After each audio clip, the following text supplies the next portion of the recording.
Good morning, welcome back to In the Garden. Paul and Taft here. And Paul, today we're going to talk about bare root fruit trees. Now, fruit trees are not the only thing that come in this bare root, but today we're talking about the bare root fruit tree. What is a bare root fruit tree?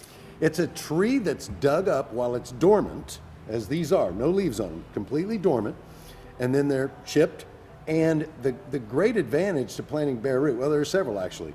First of all, they rarely suffer any transplant shock because you're not going from a container where the roots are all curled up in the container into the ground. Basically, this is the bare root. Okay.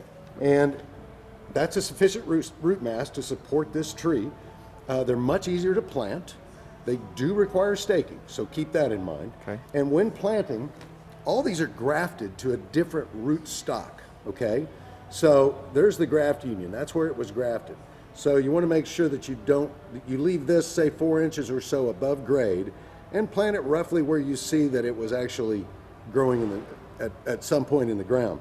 But they're so light and easy to deal with that it's just a wonderful way to plant, and they typically cost less as well than a container grown fruit tree. And tell us a little bit more about that with the advantages, with it being a little bit cheaper than what we would see and a little bit easier to grow. You say these will actually, when you put them in, they're actually going to form a little bit faster, and they're actually going to root and actually work a little bit better, a little bit faster than normal. Yes, I mean, in no time at all, they'll catch up with a container grown tree. If you plant them at the same time, this would catch up pretty readily.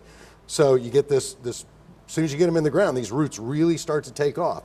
And it's a great way. If you've ever thought about planting a backyard orchard, this is the way to go. Now, you got to keep in mind a few things.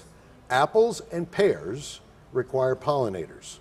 So in the case of both apples and pears, it takes a pear to make it work, okay? Okay. All the other fruits, the peaches, apricots, nectarines, plums, cherries, those are self-fruitful. So they will produce, you only need one of them. Okay. So it's nice to just do a nice mix. Put some apples, some pears. You mentioned that pears are your favorite. It's my favorite, yes. Mine too, and I will say that of all the fruit trees, they are the easiest to grow, fewest number of pest and disease problems. But now is the perfect time to plant. So you just, again, plant them. Don't plant them too deeply. Don't them in the soil. Use whatever soil is on your property, and stake them. And lo and behold, these are going to. As soon as we get some warmer weather, when's that going to be, pal? Oh, wow. Waiting for it. These are going to start to bud out. Okay. And now, you're not going to get fruit right away. And even if you did, if you saw some fruit, those first couple of years, remove it all. Because you want all that energy to go into the production of additional root mass and top growth.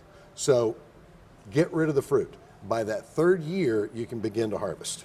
Okay, what about maintenance with these as opposed to the normal ones that we see? Once you get it in the ground, do we just have the same maintenance that we do any other kind of fruit tree that we put in, or do these require anything a little more special? Essentially, they're relatively maintenance free. Another wonderful thing about these is because they're grafted to a different root stock, they don't get that big. They're semi-dwarfs, or in some cases, true genetic dwarfs that aren't grafted to root stock at all. But, you know, a regular standard apple tree, that could get 40 feet tall. Well, how in the world do you get up there and harvest those apples? These will max out at 12 to 15 feet, and you can keep them by heading that back. Remember we talked about heading back pruning cuts. You can head these back and keep them at about 8 feet.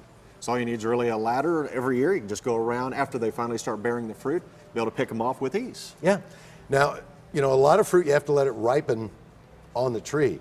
Another wonderful thing about pears, they don't ripen on the tree. You harvest them when they're green and hard. Then you can put them in a bag, plastic sack or whatever, and they'll ripen on their own. So there's not that perfect point at which, oh, I got to harvest today. You don't have to worry about that with pears. So the nice thing with these is we can grab a few different kinds and we can really start an orchard ourselves, and within a couple of years they'll be producing fruit that we can enjoy right on through the season. And while you're at it, consider blueberries, raspberries, blackberries, goji berries, strawberries. You know, you can really do a wonderful backyard orchard with all kinds of delicious and nutritious fruit. Lots of different varieties indeed. And maybe this is something that you want to do. Maybe in your garden you want to get out and start your own orchard. This is a simple way to do it with bare root fruit trees.